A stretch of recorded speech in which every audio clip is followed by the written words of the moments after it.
hooyooyin badan oo xilliga xamilada ah waxay ka fikiraan waxa ay soo dhaweyn uga dhigi karaan ilmaha ay dhali doonaan, laakiin haweeney Malaysian ah ayaa geesta kale u rogtay fikirkaas iyada oo gaari nooca raaxada oo loo yaqaan Lamborghini oo ku fadhiya adduun dhan 2 milyan oo lacagta Malaysianka u iibinaysa saygeeda. Anes Ayuni Cusmaan oo 19 jir ah waxay rabtay inay abaalgud uga sii dhigto sida uu ula soo jeedi doono marka ay dhasho si uu umusha uga bixiyo.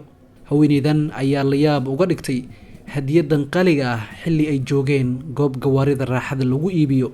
muuqaal laga soo duubay ayaa muujinaya Ayuni oo indhaha ka furaysa saygeeda si uu arko waxa ay ugu tala gashay. la yaab iyo dheegaag awgiis ayuu ilmada la ceshan waayay ninkeeda oo farxad awgeed isku duubay.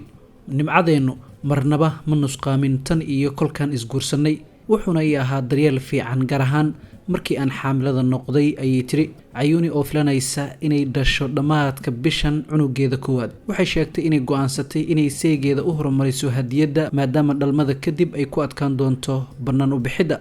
iyada iyo saygeeda Sulkafeli oo 20 jir ah waxay ku laaban doonaan tuuladooda si ay halkaasi ugu umulbaxdo. marka loo eego dhaqanka qoyskeena, muddada umulbaxa waa 100 maalmood oo ka dhigan in 3 bilood uu saygeygu ila joogi doono tuulada si uu ii caawiyo, ayay tiri. hal abuuradan da'da yar waxay isguursadeen saygeeda bishii Febraayo sanadkii hore, waxayna ka naawilaysaa garab buuxa xilliga adag ee ku soo fool leh.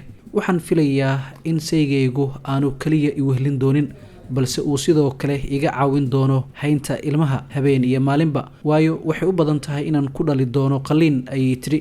waxay rajaynaysaa inuu dhaqidda maryaha, nadiifinta sariirta iyo masaasadaha uu ka caawin doono. waxaan hubaa inuu midaasi ku guuleysan doono, ayay hadalkeeda raacisay. muuqaal hadiyadda gaariga oo ay soo dhigtay barteeda TikTok ayaa muddo 24 saac wax ka yar ku gaaray 1 milyan oo daawasho ah.